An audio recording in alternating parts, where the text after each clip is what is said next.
Welcome back. In this session, we are going to continue the message mapping topic. In our previous session, we have seen how to create XST structures, how to manipulate the occurrences, what are occurrences, what are the possible values for occurrences, how to do sprite mapping from source to target. We have seen all those things. In this session, we are going to dive deep a bit more. We will try to implement some transformation logics. Okay, so let's look at the sample structure and the expected output structure as well. So this is my sample XML file which has details of students. Let's first understand how this XML sample is. So in our source system, we have this student details. We have students as the root tag. Under the students, we have couple of student details, right? So every student has the student ID, personal details. We have first name, last name, gender, DOB, contact details, email, phone number, and address details, city, state, country, pin code, academic information as well, the department, admission date, and the GPA the student secured. So this is the sample file. We have multiple students, so this we can use to create our XST structure. And for the output, for the expected output, this is what we have. So this is the expected output structure. We should have student transmission as our root tag. Under it, we have multiple student records, right? So every student record has student key, full name, gender code, birth date, nationality, contact info, academic details. But we have couple of logics, transformation logics to implement. I have created an Excel file to explain about the transformation logic. Here you can see we have source field, target field, whether it is a mandatory field in the output, whether it is a mandatory field in the output, and the transformation logics as well. So first we should map the student ID to student key. Is it a mandatory field? Yes, it is. What is the logic? It is a direct mapping. We don't need any transformation logics here. So coming to the full name field, we have to concatenate first name and last name. See, concatenate first name with a space and then last name. So this is our logic. And for gender, we should translate the gender. If we receive male, we should convert it to M. If we receive female, we should convert it to F. Otherwise, we should send U, right? And for DOB, we should convert the date. So this is the date format we are getting from the source system. We should translate it to the date format mentioned here. And then we have email. We should convert it to lowercase. And we have country code and phone number. We should concatenate them. Country code plus hyphen plus number. And for country, we should have IND whenever we have IN, and for US we should have USA, else as it is. And for the department it is a direct mapping, and for admission date we have to convert the date. So these are some of the requirements we have. Let's see how to implement them using message mapping. First, we need to create source structure, source XST, and the target XST as well, right? So let's first create the source XST. Go to the web and search for this website and copy paste here. So this is the XML to XST converter tool. Generate schema, and it generated the XST structure. So I'm going to copy it and paste it in the new node and save it as source student data. We should save it with .xst extension. That is very, very important. We have the source fields. Now we should create the target XST as well.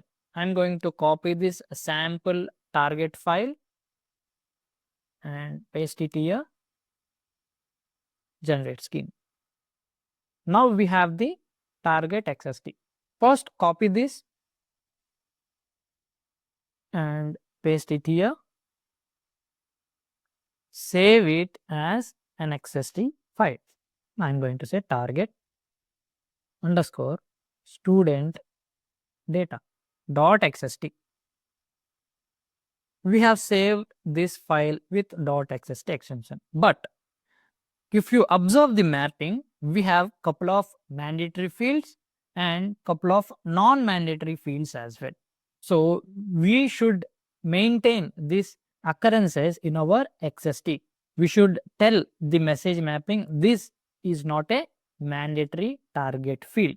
You should explicitly tell the message mapping using our XST file. So how many of these are non-mandatory fields? We have email, so which is the email address in the target. So I'm going to change the XST of our target, right? I'm going to change the target XST only. So here let's find the email address. So here we have, I'm going to say min occurs equals 0. That's it. So it is a non-mandatory field now. So what else we have? The contact info, phone number as well. I'm going to make this as min occurs equals 0. So these two are non-mandatory fields now. And yeah, we only have two non-mandatory fields. Rest of them are mandatory fields. What I have discussed earlier, if you don't define min occurs and max occurs in the XST file, it is treated as 1 to 1. So it is a mandatory field and at maximum it can appear only once. So min occurs is 1, max occurs is 1 by default if you don't define the min occurs, max occurs explicitly. Okay, so I'm going to save this and use it in the message mapper. So let's go to our tenant and I'm going to use a content modifier to define the sample payload. I'm going to say sample XML payload, and in the body I will give this sample source XML. Okay, close this and take message mapping now. I'm going to name it as map student data. Okay, and I'm going to create a new message mapping. Click on this create and name it as underscore student data. Okay, click on create. Now what we need to do, we have to provide source XST and the target XST. Let's provide the source XST. Upload from file system. We have source student data and the target student data as well.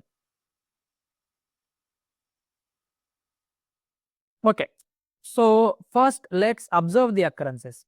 In the source we have students and it is 1 to 1. We can only have one student root tag, right? For student we have multiple occurrences since we may have multiple student details, right? So it is of one to many occurrence. Under this we have 1 to 1 mapping by default for every field. So that is fine. We have all the structure here. So that is fine. Let's look at the target. Student transmission has 1 to 1 occurrence. So it is a mandatory field and it should appear only once since it is a root tag. So that is fine. And for student record, it has one to many. It makes sense, right? If we have multiple students, we should have multiple student records as well. So it makes sense. Under it, we have 1 to 1. So all these are mandatory fields. The reason for the red highlighted thing is since these are mandatory field, you should map them. You cannot leave them as empty. So that's why it is showing all the highlighted red things. So if you place your mouse here, mandatory node is unmapped. We should map all mandatory fields. But we have couple of non-mandatory fields as well, right? So the email address and the phone under the contact info. So here we have email address and phone number, and these are not mandatory fields. So the min occurs is 0 and max occurs is 1. So it tells us that it is not a mandatory field. And for academic information as well, we have 3 mandatory fields. So we have our structure. We manipulated the target XST to have the non-mandatory fields. We set the min occurs to 0, right?